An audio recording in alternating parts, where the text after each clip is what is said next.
The team news is in, and Terance Mann is officially going to be put on the bench in favor of Russell Westbrook starting in his Clipper debut on Friday night against the Sacramento Kings. What does that mean for the Clippers? Going to be talking about that and much more as we look forward to Russell Westbrook's Clipper debut on today's Locked On Clippers.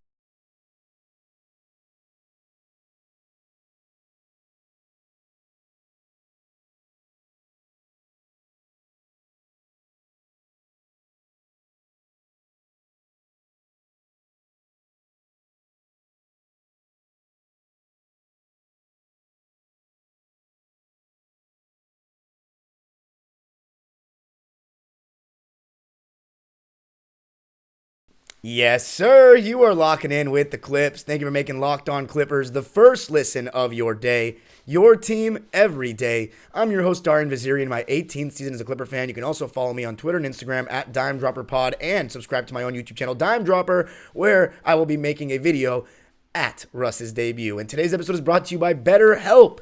BetterHelp is where you can get the best online therapy around.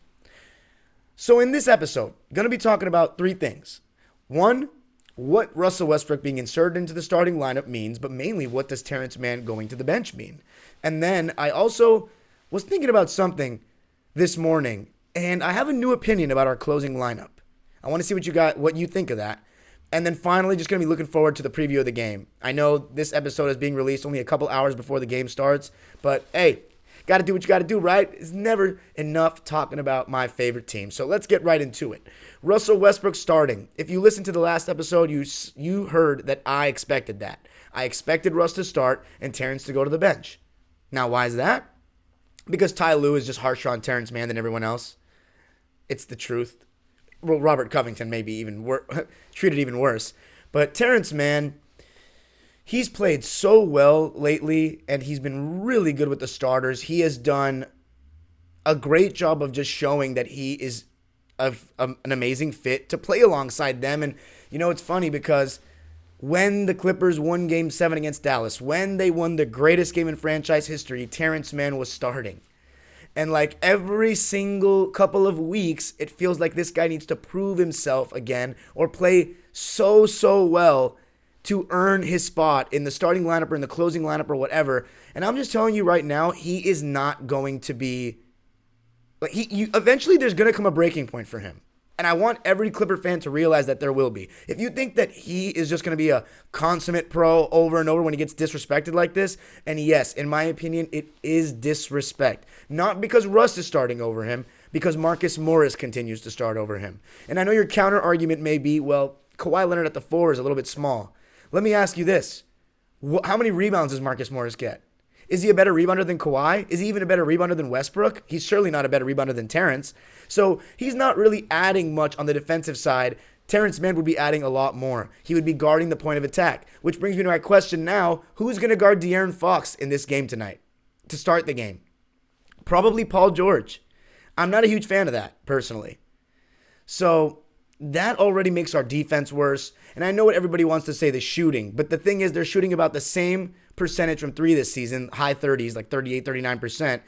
The difference is Senior is just objectively a better shooter. Teams will leave Terance Mann open, and Senior does shoot more threes because he's just a better three-point shooter, as I said.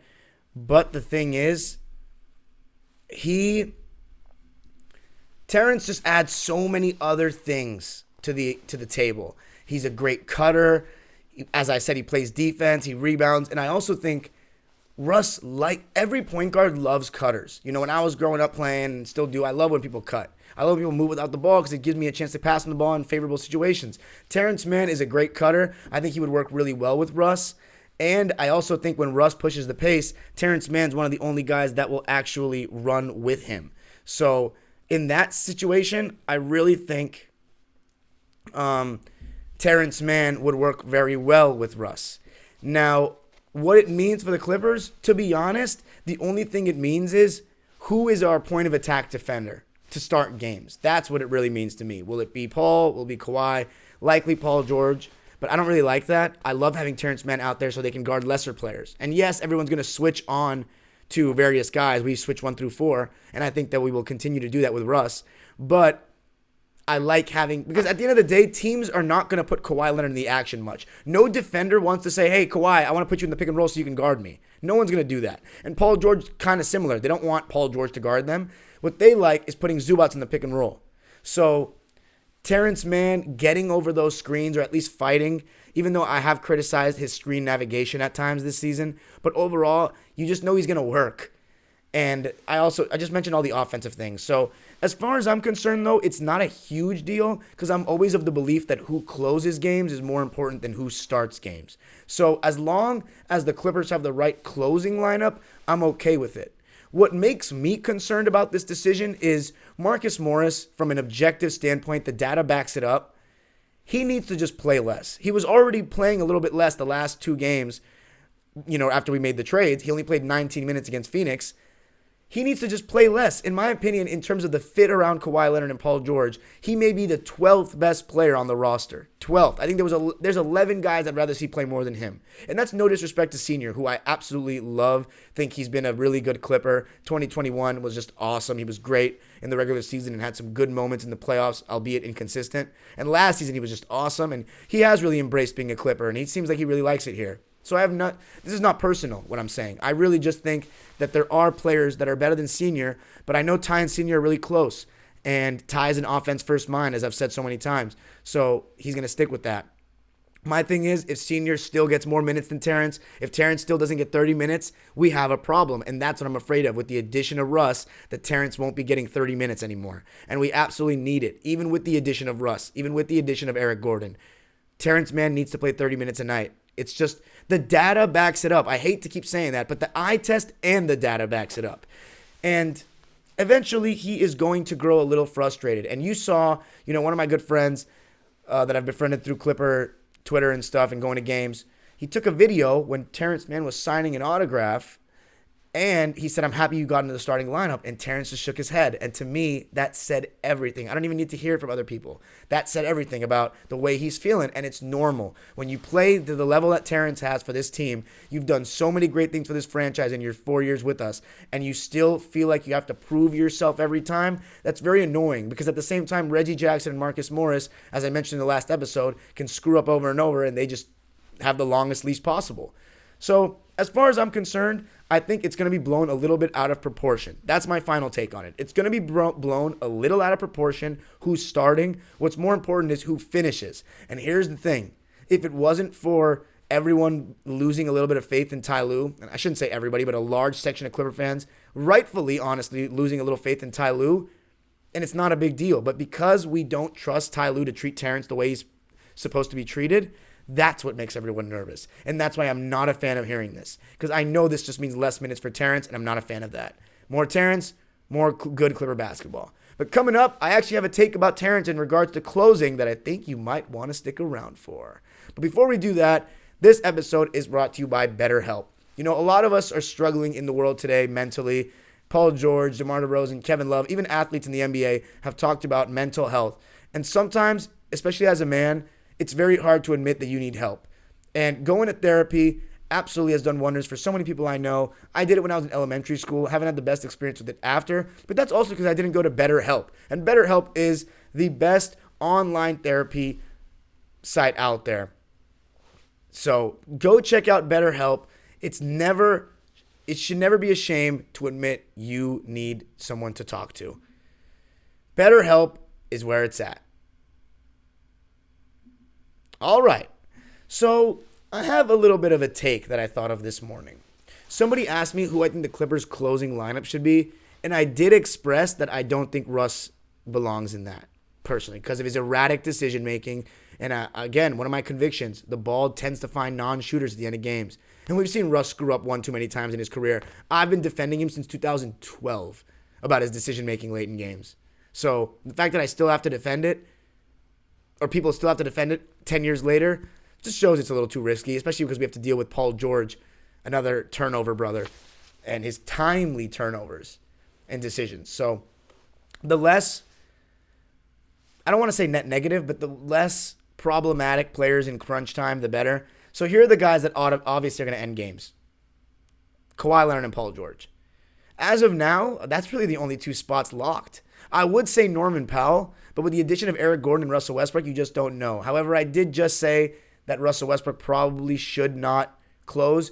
So I'm going to say Nico Batum for sure. Because if Terance Mann's not going to be out there, Nico Batum needs to be out there. And then, see, these are the players that really have a case to close the game. Let's say we just don't count Russ for now. Paul George and Kawhi are locks, right? So that leaves 3 empty spots. 3 empty spots for either Zoo or Plumlee. It doesn't matter. It's a center. So either a center, Nico Batum, Norman Powell, Eric Gordon, or Terance. 3 spots, and there's only 5, and there's 5 players. So what I have thought of is this. When I saw Eric Gordon defending Devin Booker the way he did in the last game, and obviously he's a better offensive player than Terance Mann, it makes me think that Terance Mann doesn't necessarily need to close every game now. That was a big problem for us and has been a big problem for us this season, is we've, as fans, been begging for Terance Mann to close games. But the main reason we say that is because he would close with Reggie Jackson or Marcus Morris. Notice I didn't even include Marcus Morris in my 5 candidates. But he still will probably play him. The reason why is you want to have as few guys that are going to get targeted defensively as possible. And I think having Norman Powell be the only average defender, but everybody else is a good defender, is great. Because Eric Gordon showed me that he's much better defensively than I expected. So, in my opinion, Terance Mann, my take on this is he doesn't need to close anymore, honestly, in my opinion. I would love if he closed, but I also think we have other options. But I don't want to see Marcus Morris closing by any means. I know he's made big shots, and he does have the tendency to make clutch shots, but it's about the defense. It's about the other things, and we just have better players. And it's funny because I think the Clippers could even go with a lineup of, if they wanted to go small, Kawhi, Paul, Nico, so that's 3 wings, 6'7" or above. And then you have Eric Gordon, who's 6'4" and shown that he can switch as well onto like bigger wings because he's a strong guard. And then you can put Terance in there. But you can also put Norman. It's tough to say Norman Powell shouldn't end games the way he's been playing the last 3 months. So decisions. And ultimately, it's really going to come down to Ty Lue. And my concern is he just doesn't have that much time. We really just don't have the time right now. We got 21 games. And Ty even said it in the press conference the other day. He said it's going to take time. And it would have taken time even before Russ with the 3 new additions that we got. Now it's just another wrench in what's been a lack of continuity this season and a lack of consistent chemistry with certain lineups because it's just been so many players in and out, and we have the problem of too much depth. We absolutely do. I've made many episodes on it this season, and we still do, with 12 players, not even counting Amir Coffey, Brandon Boston, that deserve to play or have a case to be playing. So it's really all on Ty to figure it out. In my opinion, if I had to predict, I don't think Robert Covington is going to be in the rotation. I think you may see him randomly in the playoffs if we want to go small. But as of, I don't expect him to play when Zubac is back. Because we heard that Zubac is not going to play against Sacramento with a strained calf. So that means Mason Plumlee is going to start alongside senior Kawhi, Paul, and Russ. And that means that we now have only 6 guys out of those 12 remaining on the bench. Terance Mann, Norman Powell, Eric Gordon. And by the way, I heard Norman Powell feels good and is ready to go on Friday. So very excited to hear that. Norman Powell, Eric Gordon, Terance Mann, Nico Batum, Bones Highland, and Robert Covington. So those 6 guys have a case to play tonight. I honestly don't think Bones Highland's going to play. But knowing Ty Lue's guard conviction this season, he might. Either one of Bones or Rocco won't play. I would be shocked if both of them actually get minutes that are, non-garbage time in this one. And I don't think there's going to be garbage time in this one. This is going to be an extremely competitive game. It's a huge game for the standings. The Sacramento Kings are coming off a back-to-back, and they are the 3rd seed in the West. And who's 4th? Your very own LA Clippers. And coming up, going to be previewing the game, what we should expect from Russ, and how we should look to attack with Zubac out. Going to be talking about that coming up. Nissan's most electric player of the week is brought to you by the all-new, all-electric 2023 Nissan Aria. My player of the week, it's really hard to say because we literally just got off the All-Star break and Thursday was the first day of games. But you know what?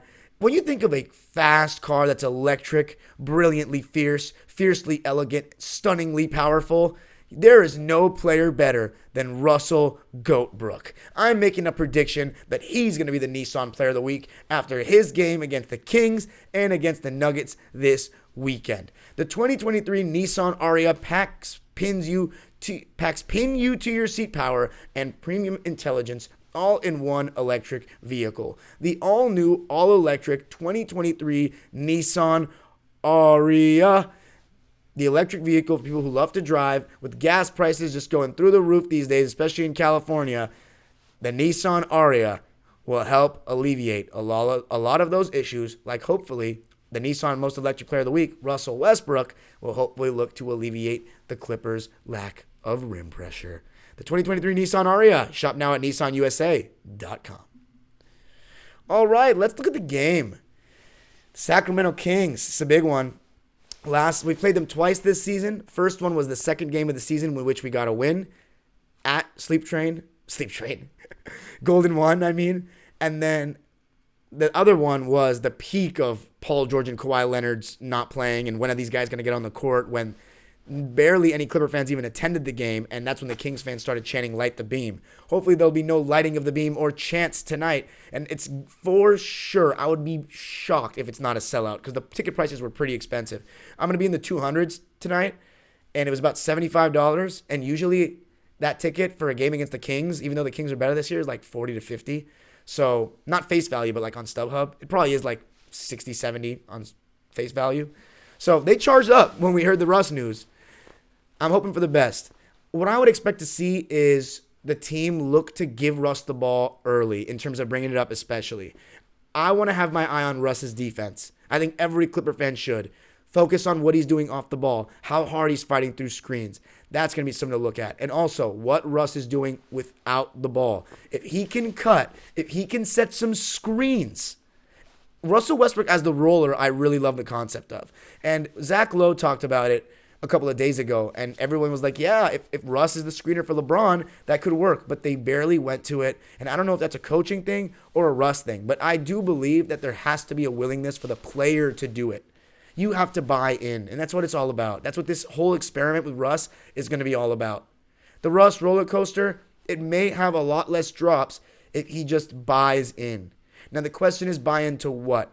In my opinion, the biggest thing he's going to have to come to terms with is he may not close games. If he can accept that he will not close a lot of games, he might end up a champion. He really might. Because I do think that in regular minutes with certain guys, with the team that we have, I do think there is a chance for Russ to be a positive.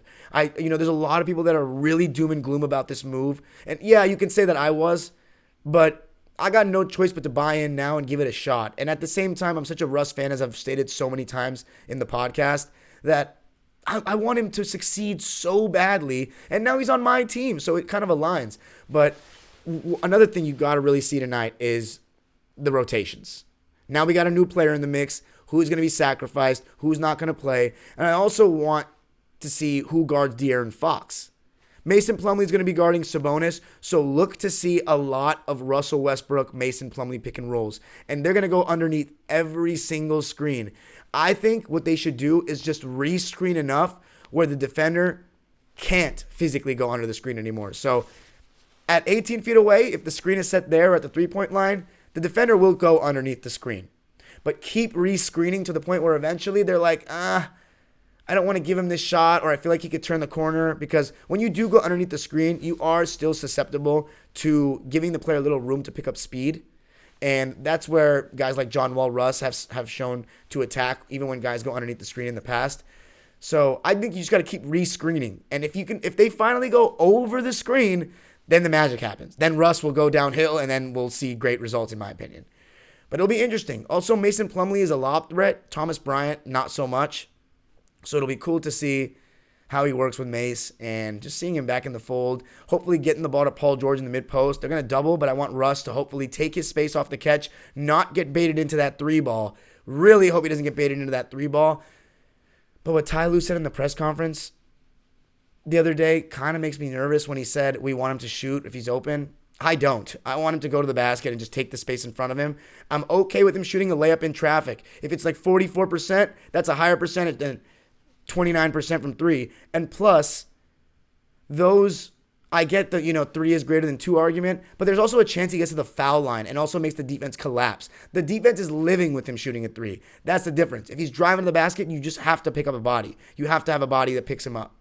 So, and hopefully that'll, cause collapsing from the defense and then kick. And Russell Westbrook is as good a drive and kick guy as there's been the last 15 years in the NBA. So that's what to look at. So to summarize, who's going to guard De'Aaron Fox to start the game? It's going to be Paul George in my opinion. How many minutes does Terance Mann get? What are Ty Lue's rotations? And, of course, Russell Westbrook off the ball and on defense. It's going to be huge to see that. But to anybody that's going to the game like myself on Friday, I just want to encourage you, please give this guy a chance. Please make extra noise when he does something good. Please give him a nice ovation when he's introduced. And hopefully we have one of those moments where Russell Westbrook is just roaring to the crowd and shedding off all the baggage with his emotion that he had to, all the baggage that he left across the hall. And I know he's excited for this. But thank you for joining me. Locked On Clippers is your first listen, and I appreciate that for being your first listen of the day. Now for your second listen, go to Game to Game NBA. Every moment, every top performance, every result, Locked On Game to Game covers every game from across the NBA with local analysis that only Locked On can deliver. Follow Game to Game on Locked On NBA, available on the Odyssey app, YouTube, and wherever you get your podcasts. You can follow me on Twitter and Instagram at DimeDropperPod. Subscribe to my own YouTube channel, Dime Dropper, where a video of Russ's debut will be on the channel on Saturday. And, of course, comment on today's pinned question for Locked On Clippers. And that is, what are your thoughts on Terance Mann going to the bench? The age-old proverb continues. Huge game tonight. Huge. Go Clippers.